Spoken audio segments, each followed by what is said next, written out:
বৌমা, ঝাঁট দেওয়া হয়ে গেলে বালতিতে কাপড় কোনা ভিজানো আছে, কেচে আনবা। ঠিক আছে মা, কিন্তু মা আমার না খুব খিদে পেয়ে গেছে। ঘরটা ঝাড় দেওয়া হয়ে গেলে দুটো খেয়ে ওইগুলো নাই কাচি। খাবে মানে?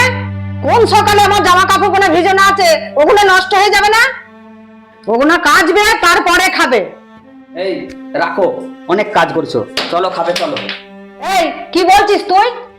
এই কাজগুলো তোর বউ করবে না এই বয়সে তোর মা করবে? মা, আমি বলিনি যে তুমি এই কাজগুলো করবে, কিন্তু ও এবারে কাজের লোক নয়। সকাল থেকে তুমি ওকে গরুর মতন খাটাচ্ছ, খেতে দাওনি এখনো পর্যন্ত। আমি খেয়েছি, তুমি খেয়েছো, বাবারও খাওয়া হয়ে গেছে। ও খাবে না কেন? সবারই খাওয়া হয়ে যাবে তারপর খাবে। সকাল থেকে উঠে ও বাড়ির সমস্ত কাজ করছে, আর রান্না করে আমাদেরকে সবাইকে খাইয়েছে, আর তারপর তুমি একটার পর একটা কাজ ওকে তুমি দিয়েই যাচ্ছ। ও কি এই বাড়ির কাজের লোক? নিশ্চয় না। সকাল থেকে জামা কাপড় ভেজানো আছে, ওইগুলো নষ্ট হয়ে যাবে, সেগুলো দেখতে পাচ্ছ তুমি। সকাল থেকে ও যে খায়নি সেটা তোমার নজরে পড়ছে না?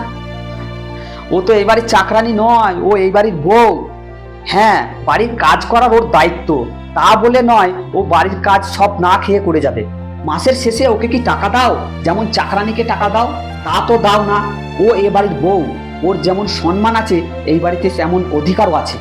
তো ও কাজগুলো কখন করবে, কখন খাবে, সেটা ওর ওপরেই ছেড়ে দাও। ও সকাল থেকে উঠে কাজগুলো করে যাচ্ছে, তুমি এসে ওকে বলতে পারতে, বৌমা অনেক কাজ করেছো, খেয়ে নাও, তারপরে বাকি কাজগুলো করবে। তুমি এসেছো ওর উপর আর একটা কাজের দায়িত্ব চাপিয়ে দিতে। আমি ওকে বিয়ে করেছি মানে এই নয় যে ওকে কাজের লোক বানিয়ে এনেছি। আগে ও খাবে, তারপর ওর যদি মনে হয় কোনো কাজ করার দরকার তবেই কাজ করবে। এরপর থেকে তোমার যেটা মনে হবে যে এই কাজটা করার দরকার সেটাই তুমি করবে। যেটা মা তোমার উপর চাপিয়ে দেবে সেটা তুমি করবে না। এই নয় যে শাশুড়ি বৌমার মধ্যে আমি ঝামেলা পাকাচ্ছি। আমি মাকে বুঝিয়েছি, মা যদি বুঝে যায় তো ভালো, তা না হলে তুমি তোমার মতন চলবে। আমার মনে হচ্ছে না ওর পাশে দাঁড়িয়ে আমি কোনো ভুল করছি। চলো খেয়ে নেবে, চলো।